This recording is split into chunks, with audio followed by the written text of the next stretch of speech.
A wonderful good morning to you. Tuesday, Wednesday. Good morning to you, Grenada, Carrick, Repeating Martinique, the rest of the Eastern Caribbean. To you, wherever you are. Welcome to The Point for today, the 8th day of the month of December. It's a day in God's wonderful creation, and we're grateful that we're alive, I'm alive, you are here.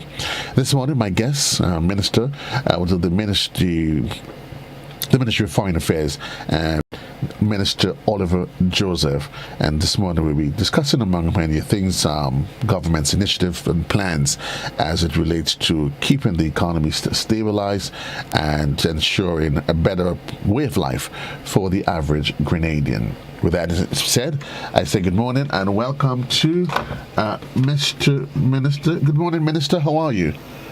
Hey, good morning. I'm doing well. And good morning to all your listeners and viewers of this program.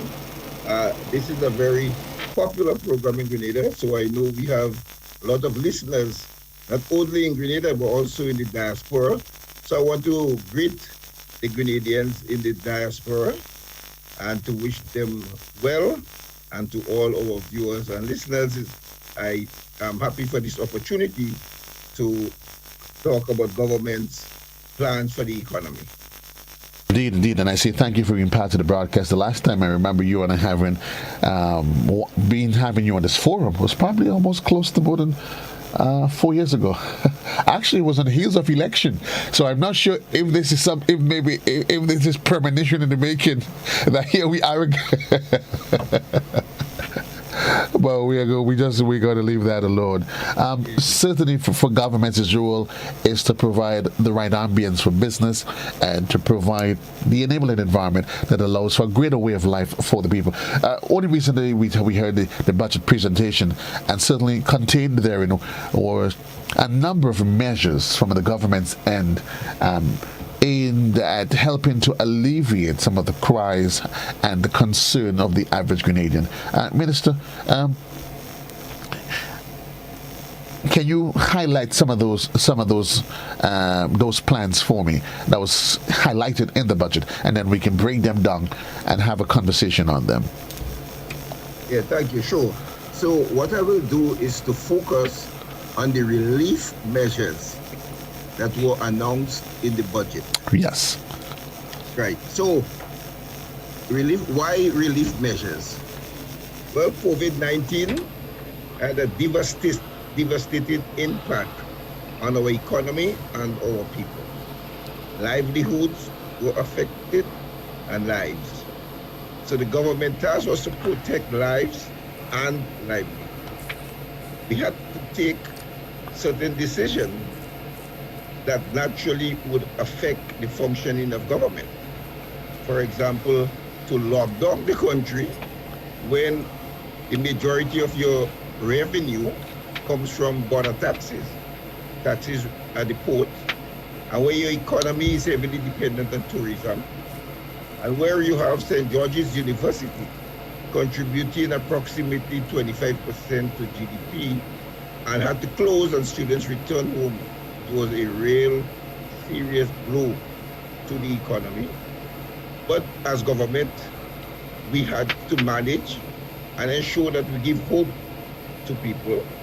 So we were able to pay salaries on time throughout the pandemic, pay an increase that was agreed to in 2019 to public sector workers, pay retroactive payment for 7 months, all that within the context of a pandemic. But the only reason government was able to do that was because of the sound fiscal management that occurred before 2020, where the economy was growing at a rate of 5% every year. And so they were able to dip in the reserves. And that is no different from the household who save money, so that in times like this, when people lost jobs, they're able to dip into the reserve. It's the same concept here. It's no different. Of course, if you have no reserve, then you have to borrow. And the same thing with government. If we had no reserves, then you would see heavy borrowing. So we're able to cushion that effect. And the relief measures that were announced in the budget came about as a result of the impact that the rising cost of living was having on our citizens, Right. and fuel price in particular. I know you host this program and you do a very good job. People call in and complain about the high cost of gas, gasoline, and diesel, the electricity bill. I've never in my entire life heard so much complaint about electricity bill. That's true. So the government had to respond. We could not just allow people to be complaining and not listening to the cry, so we had to take certain measures. And so I'll go through, as you tell me highlight, I will only highlight 5, and we could have a discussion around them. Right. I will break them down, as I call it, each one, for the benefit. I would not start, like yesterday I was on the post-cabinet briefing, and most of the questions had to do with the bonus, so I would leave this one for last. That's very interesting.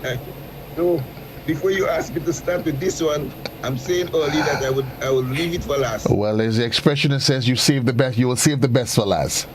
That's right. You save the best for last. So, yes.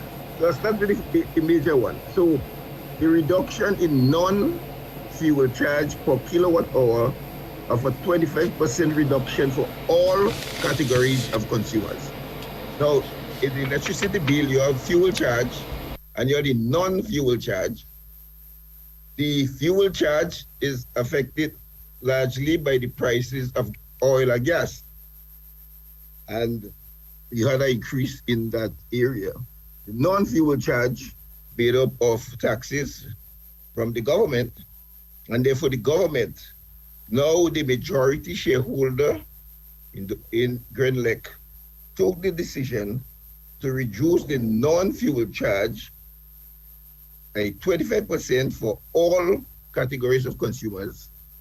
In addition, zero-rate the VAT on electricity consumption for domestic customers within the usage of up to 500 kilowatts per hour. So there is a distinction, as you realize. The first measure, I said 25% for all categories. But now I come to the zero rate of the VAT, and I said for domestic consumers with usage of up to 500 kilowatt per hour. So that's a difference there. And the removal of the environmental levy for this same category of consumers on the electricity bill. So for domestic consumers, the VAT on electricity up to 500 kilowatt per hour, and the removal of the environmental levy if you less than 500 kilowatt hour. Now, why 500? Because the majority of households in Grenada use under 500 kilowatt hour. So the majority of household domestic will benefit from this measure. You'd want to announce a measure that as much people as possible will benefit from. There is a theory in economics called tax incidence. So when you put in a tax, or you're taking any tax measure, you must be certain as to who it will affect. So, if you know, I never paid property tax for a long time in my life, simple because I did not have any property. So you have to be certain on who you are trying to help with these measures, and therefore it is directed at household at 500 kilowatt per hour. That was a major announcement. That is one Grenada now that people are talking about a lot, this relief. But let me ask you, Mr. Minister, in terms of, can you give me a percentage breakdown? I know you said most Grenadians, but are you able to, at least so we can be able to say figure it, in terms of figure, what percentage of the population? Because I'm assuming you were able to determine what percentage of the population the measure is that would actually target. So can you tell us in terms of percentage? No, who will have this figure is the officers or the personnel who did the analysis. They will have that figure. I did not seek to get that figure in terms of how many households will be affected, but that is easily available. I can just make a call to the Ministry of Finance. When they did the analysis, they will have the numbers.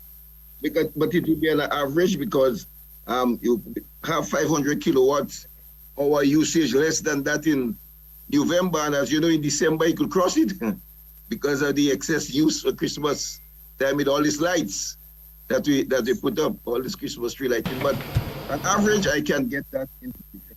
But you're saying what the average household in Grenada uses that's the average among that they use.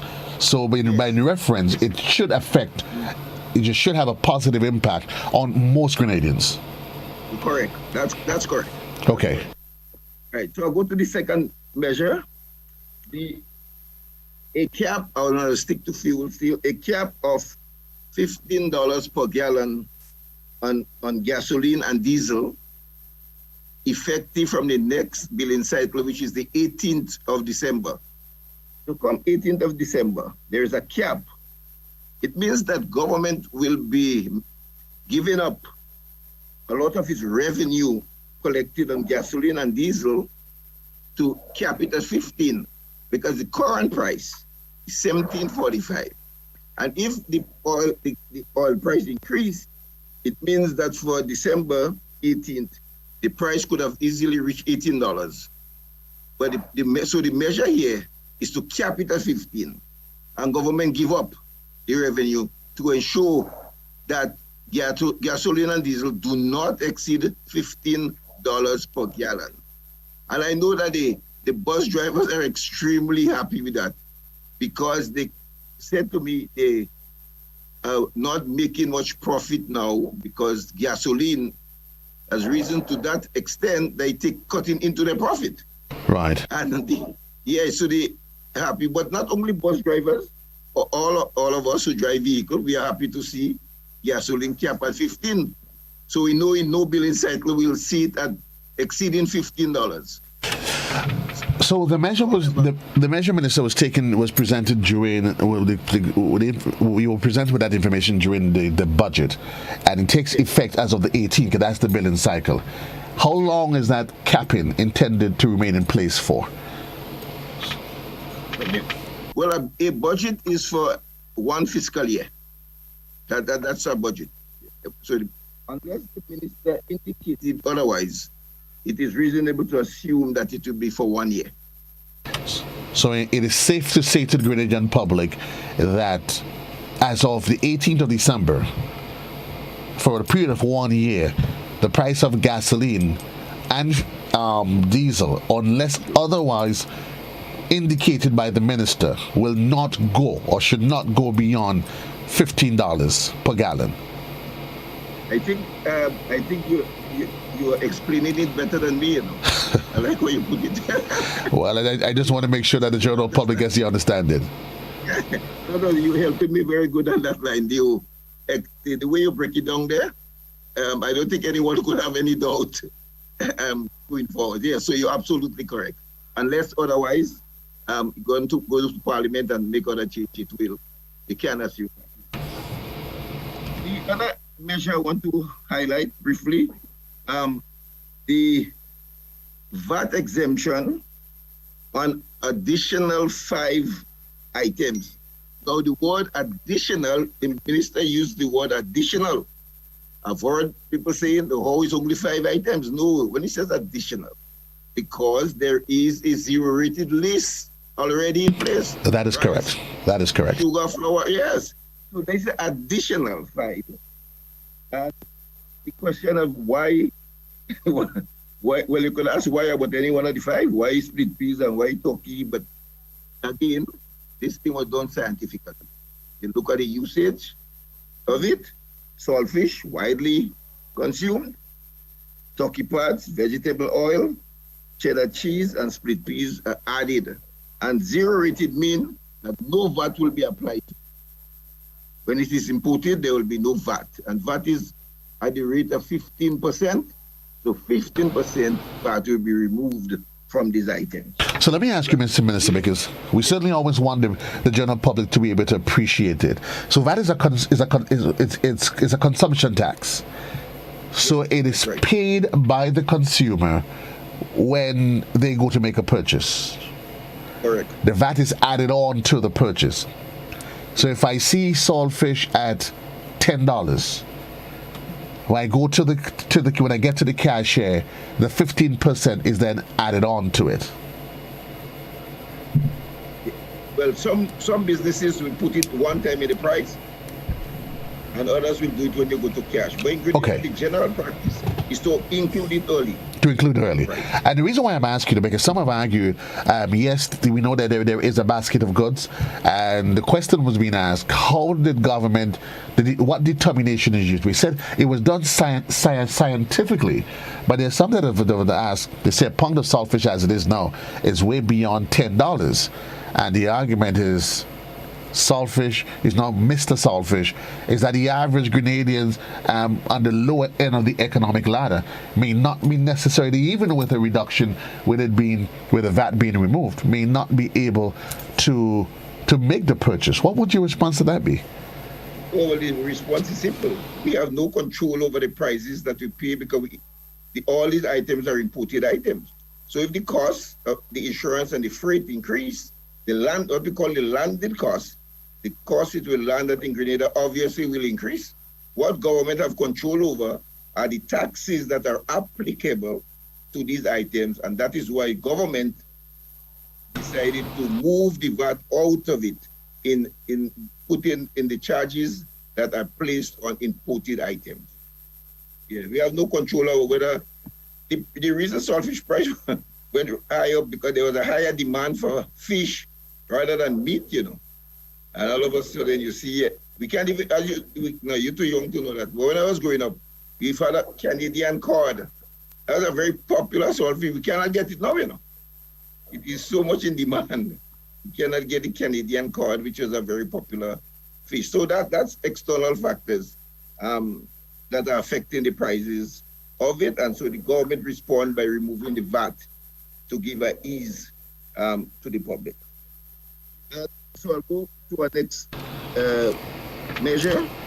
So just before you go on, Minister, for the purpose of those just joining the conversation, my guest this morning is Minister Oliver Joseph, and he's highlighting some of the relief measures the government has instituted, as been mentioned in the budget, to deal with the challenges brought on by COVID. Certainly, we've discussed already. The capping of diesel and oil and gasoline as of the 18th of December, and the minister has articulated, unless further advised, Grenadians should not, will not see, is not expected to see an increase unless otherwise advised, unless otherwise mentioned by the minister. But that is indeed some good relief, and certainly not just for the bus room, I think for all Grenadians, indeed for all Grenadians. And certainly there is the zero rating of the VAT on domestic use of 500 kilowatts of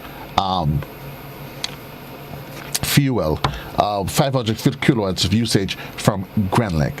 Right. So, keep in mind that those of you that's at home, you can call in to pose your questions at the minister at 435-2041, or you can make your contribution via the different social media platforms, WhatsApp as well as Facebook and our YouTube platform.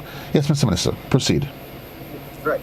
So the next measure I want to look at is an additional 10 million that was allocated for micro, small, and medium enterprises. Now, this is the special window that's operated from the Grenada Development Bank, but is run by a special committee. This loan carries an interest rate of 1%. That is to assist micro, small, and medium enterprises to develop. So an additional 10 million added to it's a program that's growing rapidly. A lot of requests, a lot of demand for this month's of money, and we are pleased with this, with the rate of application and the successes that we have had. As you may know, 90% of businesses in Grenada in that category of micro, small, and medium enterprises. 90% in Grenada. And the injection of this additional 10 million is to assist individuals to start their own business, to hire people, and generate income.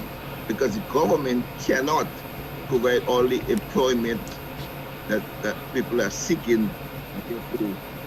If you make the loan easily accessible, and the reason why the government has to come in and with additional 10 million, we started up with 5 million the first year, and then we keep adding, because these micro, small, and medium enterprises find it very difficult to access financing from the commercial banks. Right.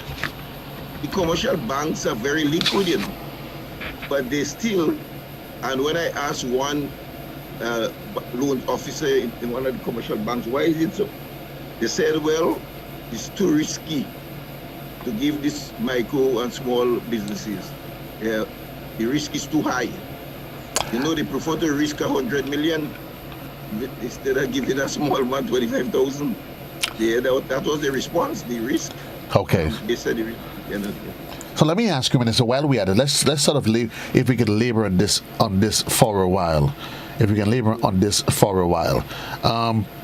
You said an additional 10 million. So what is the total purse of that facility? All right. So, and that's a good question. I'm happy you asked it.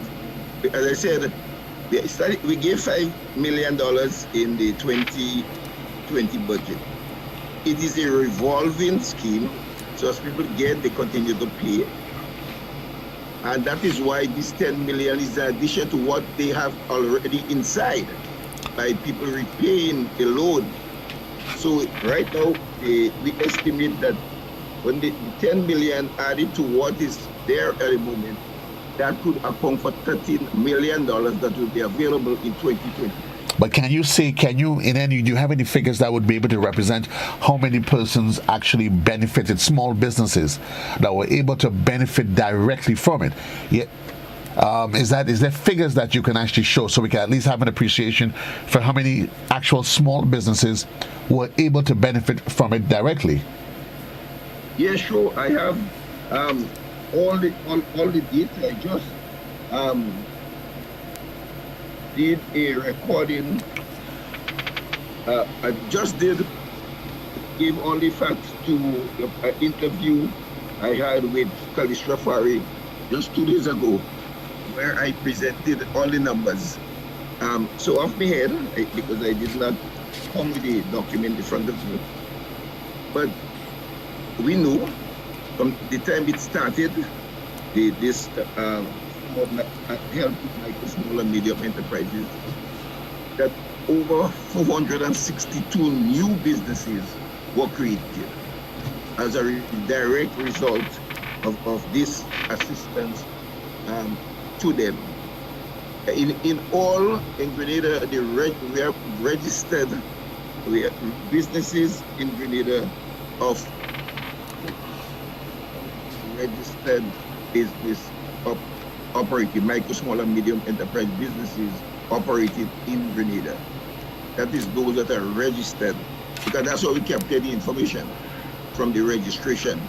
So they register with Inland Revenue, right, and they register with NIS. So that's where we get these details from. So we saying in the last year, we've seen an additional 462 small businesses benefited. Yes. That's right. Of that 442 that benefited, can you give me a breakdown as to how much were in fact new businesses, if ever at all? And if possible, Minister, you can tell me what is the average amount that was borrowed, or what is the average amount that each business is entitled to? Right. Now, if this program was to look at MSME, as I said, I will have all the data. Now I'm relying on memory, because the same question you asked me there, the same question the Calistra was asking me, but I had all the document because I was prepared. We were only discussing the 10 million for micro, small, and medium enterprise only. So that was the topic. Okay. Fair enough. So we can come back. I'll pick the questions you're asking. As I said, are very relevant. But because today the topic is not micro, small, and medium enterprises, I am prepared to come back with all because I have all the data for the questions. It's just that off my head, I cannot recall all the detail because I had it break down by sectors. Right. Okay. Yes, I had it break down by sectors. I had how many people in each sector, how much jobs in each sector, everything there. So. But what you can say though is that for the period, 442 small businesses were able to benefit, and as such, government saw the need to expand on the fund by an additional $10 million. That's right. That is what I can say. Yes, with certainty, and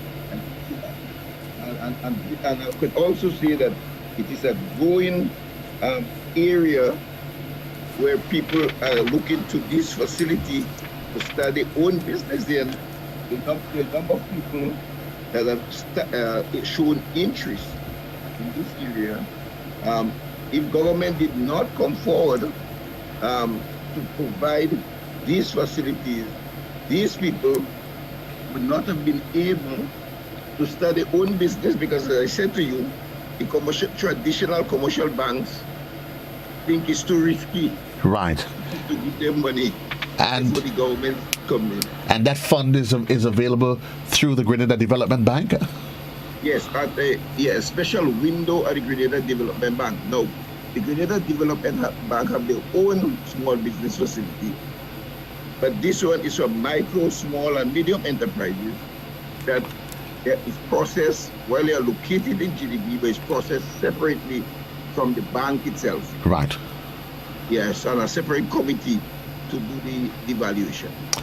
And that's, as you said, at a rate of interest rate of 1%. 1%. 1%. Yes, 1%. You couldn't get anything better than that. No. You get an interest rate. I've never heard about the interest rate of 1% in Grenada, you know. Well, you would understand that the commercial banks and government operates as two separate entities. We have to take a commercial break, though, Minister. But I want us to just engage this caller before we take the break. Good morning, caller. You are live. Good morning, Mr. Joe. Yes, good morning. Your question, please. Yes, man. Wait a while for me question, no, man. I know his question or comment.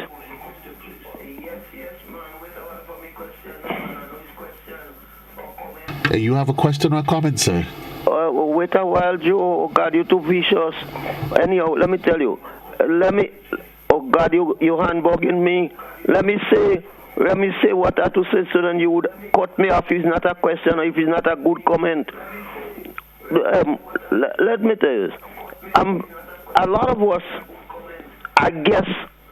So is it possible you can turn on the device that is a television or whatever is creating a feedback on the program?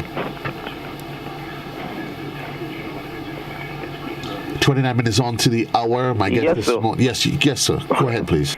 No, as for me, I believe I know what is a budget, but at the same time, I'm asking myself if every day or every second or every hour you're hearing about the budget, and everything that happens perhaps in Grenada and is hinged on the budget.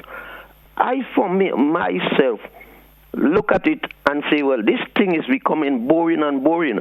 I have heard about the budget about 60 times since the budget come along. I think we have many other things to talk about so that we could improve the country.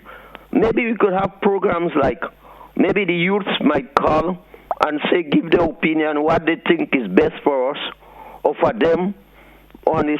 So you might have a program where you could, every time is the budget. Now, I want to ask myself, when would we cease talking about the budget? And to me, if we talk about the budget, I feel that we should only include things that were in the budget previously and explain why we didn't do them and what we intend to do. So do you wish to highlight elements, things that was not in the budget? Anything specific you would want us to talk about? Because what we discussed came from the budget. That's what the minister is highlighting. Yeah. But I mean, the highlight is too often it becomes boring. No. For me. No. I don't know for you. Fair enough, sir. It might be enlightening to you. Fair enough, sir. I understand. And not only me, as you say, me alone, but other people might be fine. But you cannot speak for others. So if you say it's boring, I said maybe. I understand that, sir. Maybe. I'm not speaking on the behalf. 25 minutes on to the hour in the morning time is the sound of Classic 105.5 and 105.9. We take a quick commercial break and we'll be right back right here on To The Point.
Let's get tough on greed, yeah, larceny. It will destroy our economy. Larceny threatens our food security. Can hurt us locally, hurt us globally. To all the buyers, ask for license from all produce sellers. To all the people, 300 for police for them thieving fellas. To all the families, don't steal produce from your brother. Then you sell it to traffickers, hotels and street vendors. Nah, man. Let's do all we can to stop radio larceny. New vigilance, new laws, and a tough judiciary. Stop Grenada's organized business crime. It's time. To report radio larceny, call 300. This the season, Grenada, and all the action is happening on GBN. It's a mid-morning show like no other, with shopping deals, giveaways, karaoke fun, Christmas recipes, and a whole lot more. This the season for caring, sharing, and reaching out to those in need. This the season. Weekdays from 10 a.m. to 1 p.m. on GBN Television, Classic Radio, and GBN's Facebook and YouTube pages. Promotion runs from November 8th to December 31st. Stay tuned to this station for more info. Tis the Season is made possible by Ace Hardware, Kittens Healthcare, Grenada Tourism Authority, The Country Cold Store, Grenada Paper Products, and Sissons Paints. Feel good facts. Help prevent cold and flu by washing your hands with soap and water for at least 20 seconds. That's the time it takes to remove most germs. No soap and water? No worries when you've got alcohol-based hand sanitizer.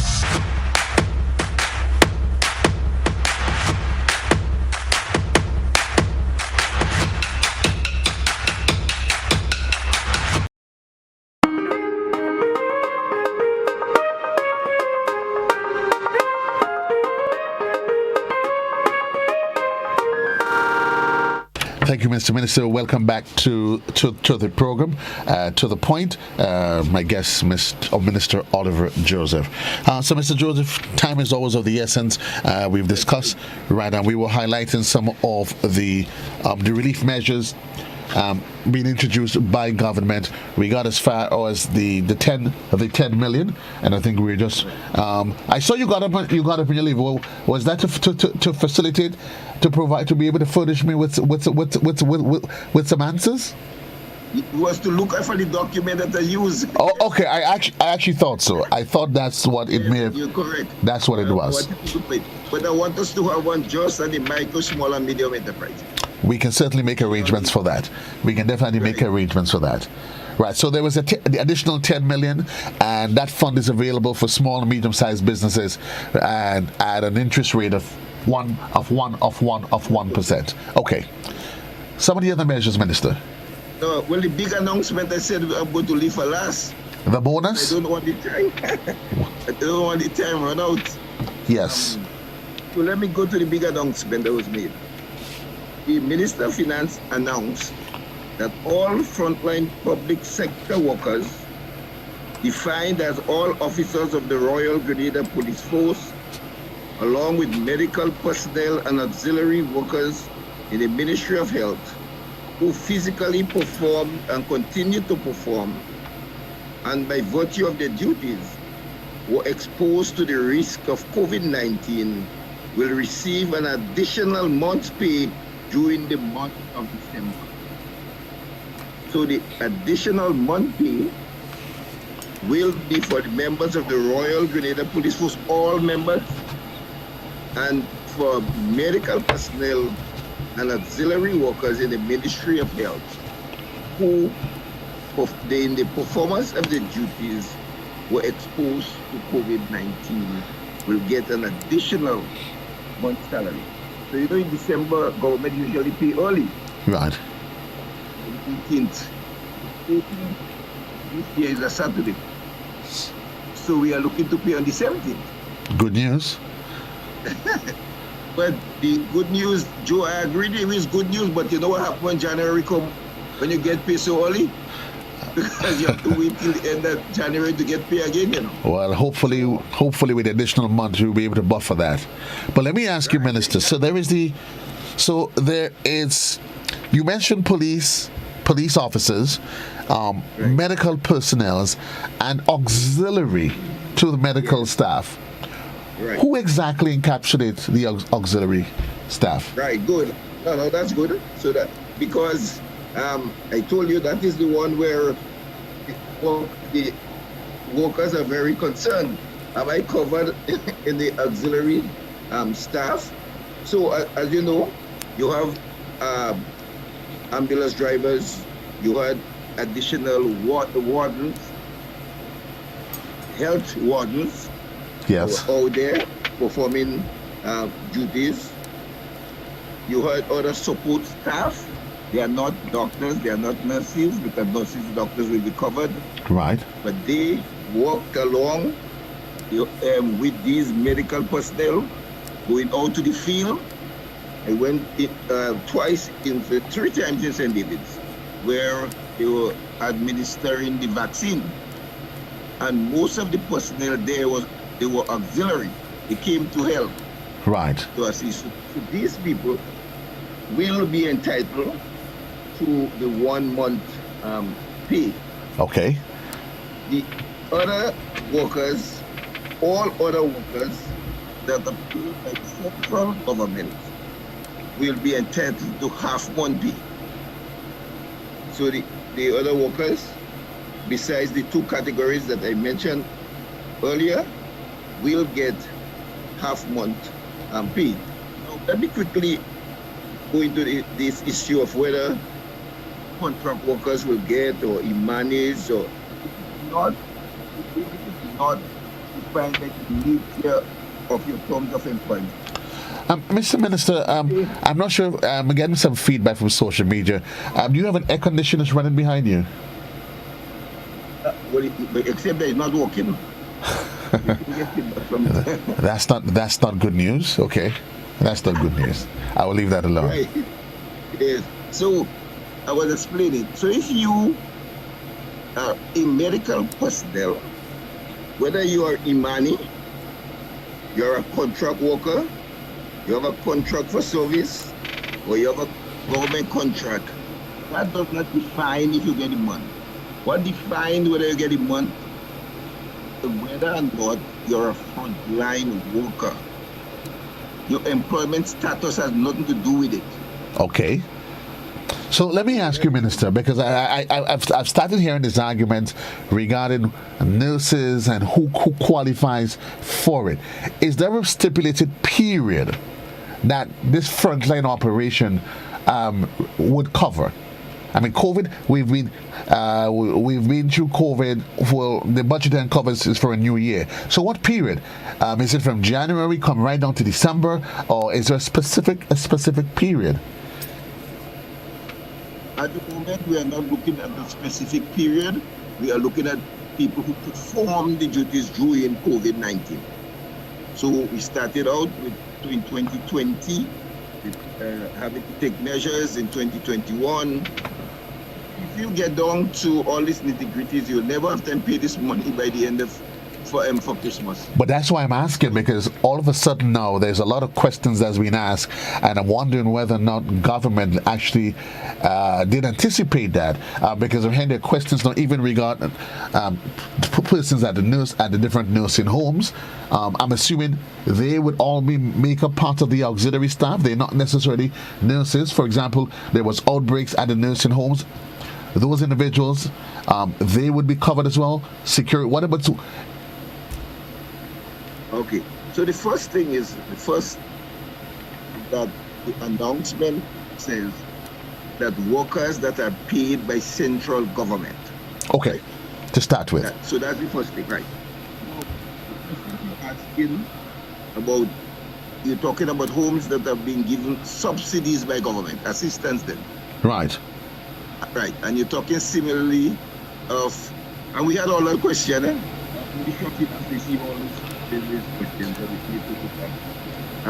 So government gives subventions to whom? You had the workers there, caregivers who were at risk as well. Then you have certain statutory bodies that government gives subvention to, and they will be entitled to. The Ministry of Finance is now finalizing all these different categories, and Cabinet make a decision as to the extent on the different workers at the different places who will be half month now. We cover the month, but the others are asking about the half month for all other workers in the public service. Right. Paid directly by central government. So you get payment directly. If you work in a home for the age, the subvention from government, you are not paid directly by government. Therefore, if you have to get the half money, it means the government will have to provide the money to the homes.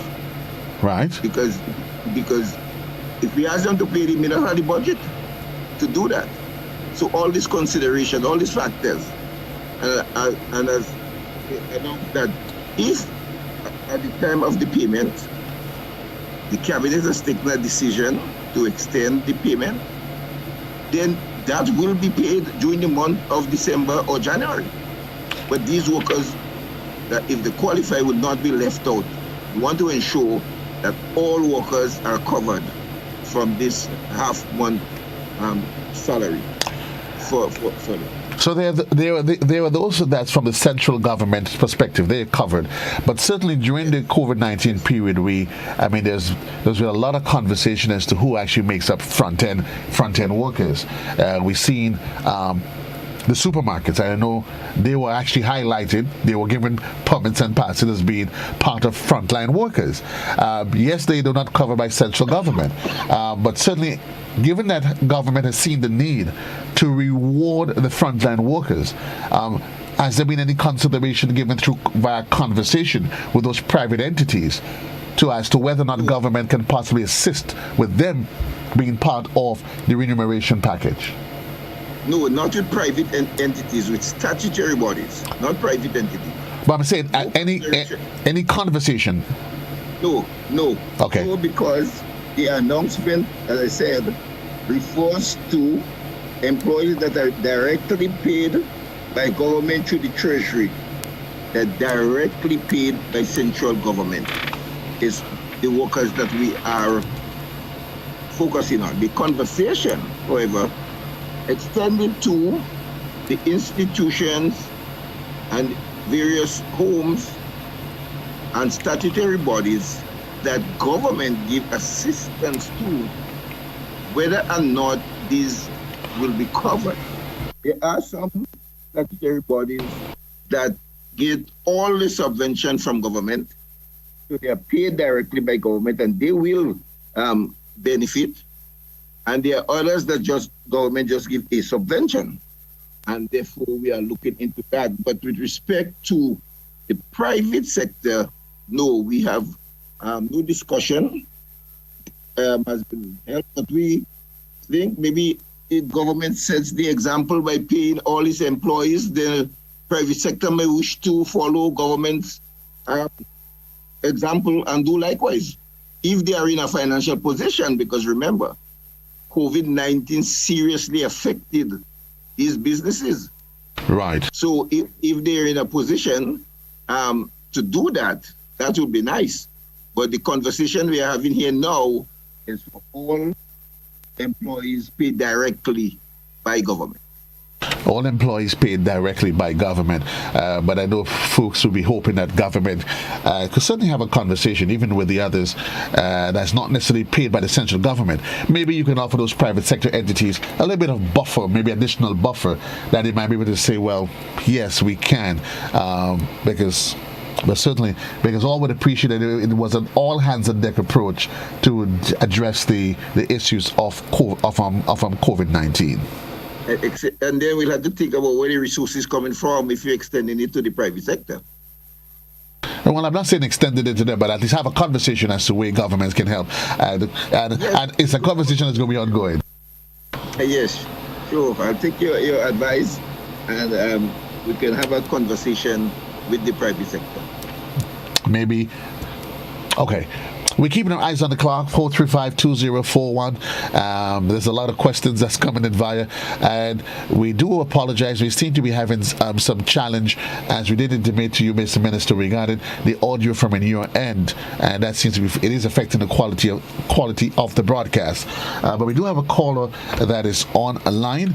Good morning, caller. You're live. Good morning. Good morning to you. Well, I understand what the minister is saying about the private sector, but I also think consideration should be given to the bank employees, because these people were working while everybody was off, and they were at risk. They are considered as frontline workers. So I don't know if they are taking these people into consideration too, or if the government would, as you say, the government would probably kind of give some kind of incentive to the bank, or some kind of, encourage them, so that they too can be compensated. Okay, caller, thank you.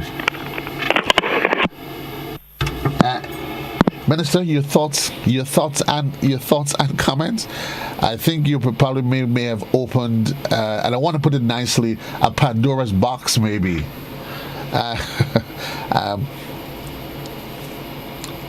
Minister, your microphone is muted. Oh, yes. Sorry, yes, I muted the mic because I attempted to correct I'm sure you hear me better now. Well, whatever you did now is working. It's you got it. You got it 50 minutes late. Yeah, well, no, I called for technical assistance. Okay. And they resolved it. Thank you. Yes.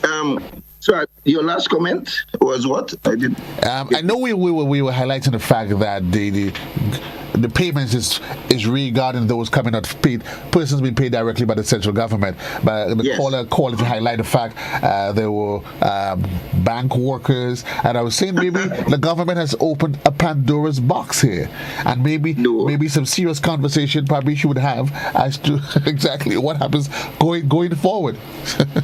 No. That's not opening a Pandora's box. Government have responsibility for its employees. That these employees of the state that government pays directly. The 4% increase is 4% only for government workers. The 4% increase that will come in January. No, but I think this Only time, for government employees. I think the question has been brought to bear given the fact that it was introduced as frontline workers. And I know during frontline workers and in the heat of COVID, there was a serious conversation as to who qualifies as being frontline workers. But we are going to leave that there for now because we don't want to be bantering back and forth. I do hope, of course, that those who receive it, they make good use of it because the new year is going to be a very challenging one. We have a caller on the line. Good morning, caller. You're live. Hello, good morning. How are you? I'm wonderful, sir. Go ahead, please. All right, thank you very much. Mr. Minister, sir, with all due respect to you, sir, very nice for hearing your budget, sir, and have a bright Christmas. But I want to ask you, Mr. Minister, the people who pay CLICO all the years for 22 years, and CLICO gone with the money, up to now, you never tell them anything about the money. Right. We would like to know something about that. We also have shareholders in cable and wireless, which the shares were sold to the local people.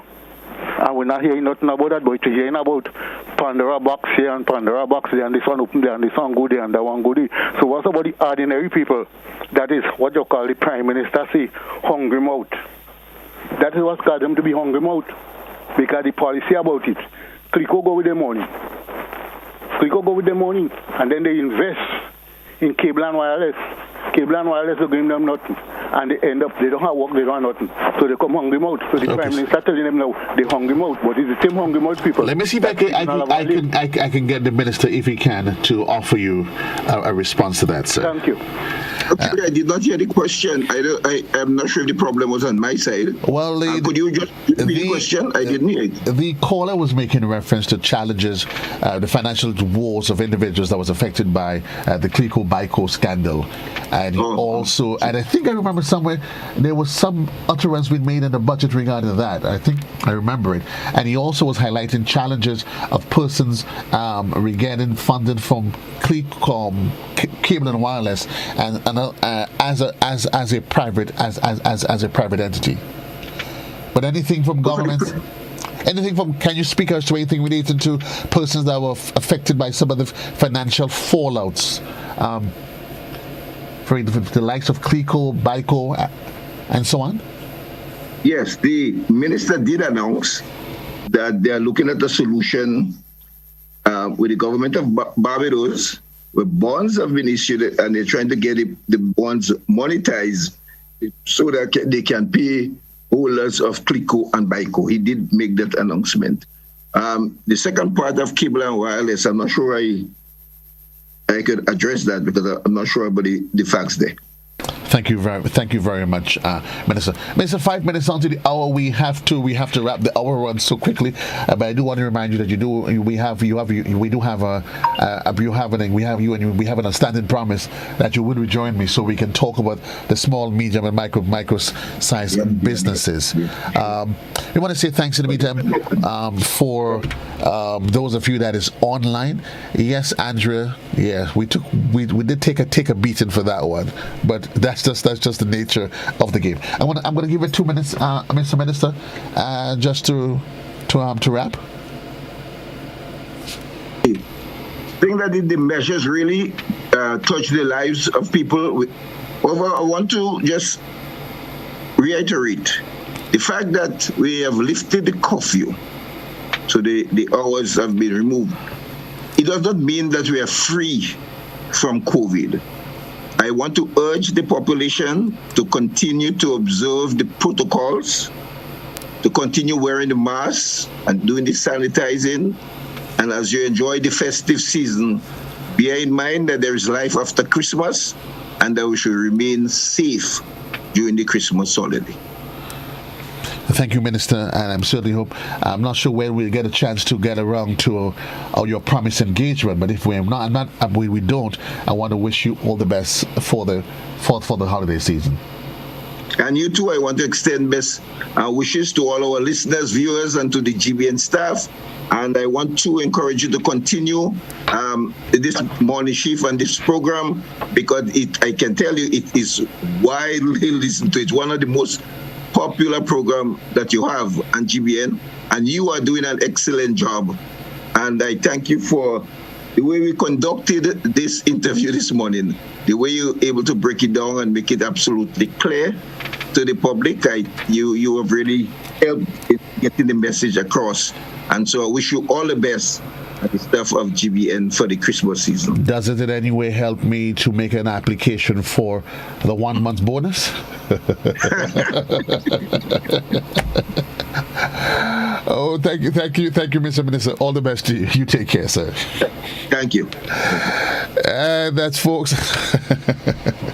the bonus. You saving the best for last, folks. This is as far as we can take you. It is always a pleasure being here with you. Programming wise, tis the season continues. Well, I'll be on the road actually, so this is as much as you having me for the day. Until then, so long, everybody. JC loves you. The good Lord's willing, I'll be back with you tomorrow at the same time, 6 in the morning, to take you through for another episode of Good Morning Grenada. Until then, JC loves you. And certainly we say good morning to all our viewers online, Eulin Alexander, Kiplin Francis, and everyone else that contributed to the program. God bless you. Take care.